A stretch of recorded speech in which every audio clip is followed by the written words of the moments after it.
Hello and welcome to Justice. I'm Judge Jeanine Pirro. Thanks for being with us. Breaking news tonight reports a 24-year-old British national is the leading suspect in the barbaric beheading of American journalist James Foley. More on this coming up, but first, my open. This is the last straw.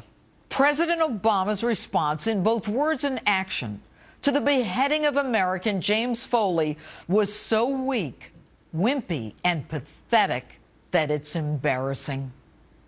In times like these, great leaders understand both the enormity and the urgency of the situation. They take the reins and they lead.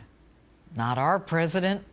He channels Teddy Roosevelt, but instead of speak softly and carry a big stick, it's speak softly and carry a big Bertha. But oh, he talks a big game. We will be vigilant and we will be relentless. When people harm Americans anywhere, we do what's necessary to see that justice is done. Relentless for at least 8 minutes until you get back to the golf course on your 3-week vacation. Mr. President, where is your humanity? This innocent man and his family deserve better. British Prime Minister Cameron, at the sound of the killer's British accent, immediately left his vacation and flew home to get back to work. Americans are justifiably outraged and wonder if you are disengaged, tired, overworked, bored, or just clueless. But then again, at this point, what difference does it make? What difference do you make? What difference can you make? There are no words to describe the horror, the savagery, the beheading of James Foley, to describe the agony of his mom and dad who for 2 years, while ISIS held him hostage, fought to bring him home. We're the greatest country on earth. We're Americans. They'll bring him home. Yes, hope does spring eternal. But there are no words to describe the disappointment when nations far less powerful bring their hostages home while the greatest, most powerful nation on earth does not.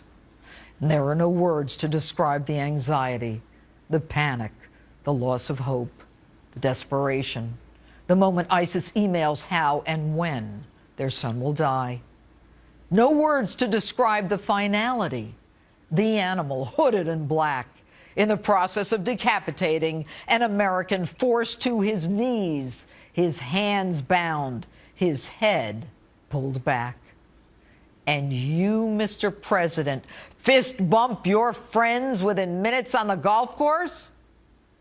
You are so weak that when criticized that you hadn't done enough, you spill your guts and then blame the intelligence community again. We tried to get him, but it didn't work. Excuse me? Isn't that classified information? Haven't you indicted people for less under the Espionage Act? You not only burnt our sources, you put the other American hostages in even more danger. And what's that? You don't pay ransoms? You don't negotiate with terrorists? Well, what the hell was the Bergdahl trade?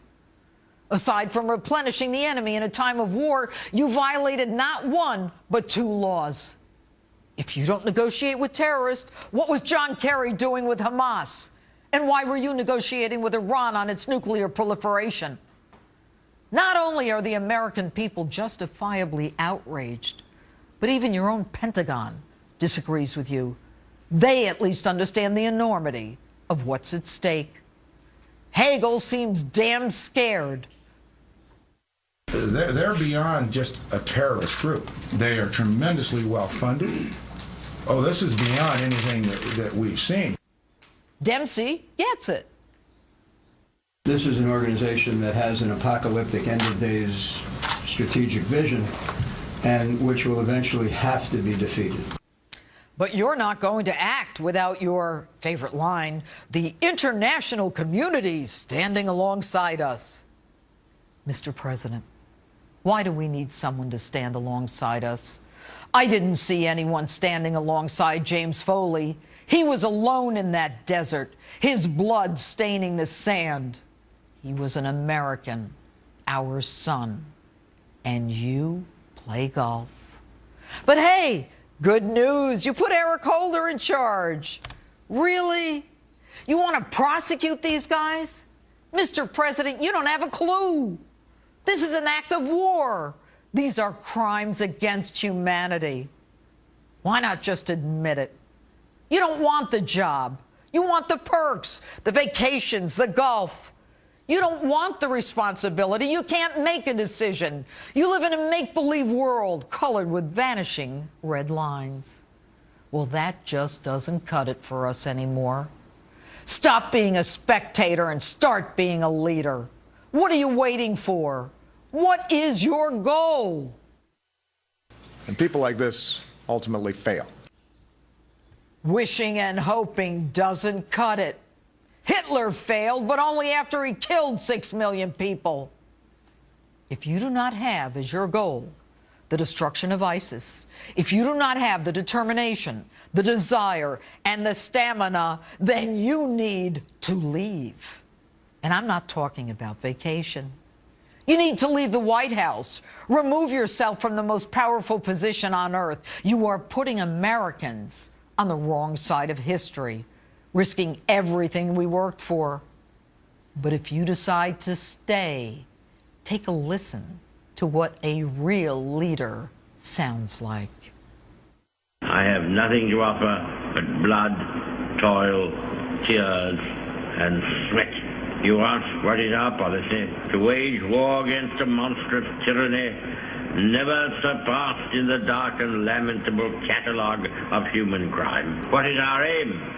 Victory. Victory at all costs. Victory in spite of all terror. Victory, however long and hard the road may be. For without victory, there is no survival. And that's my open.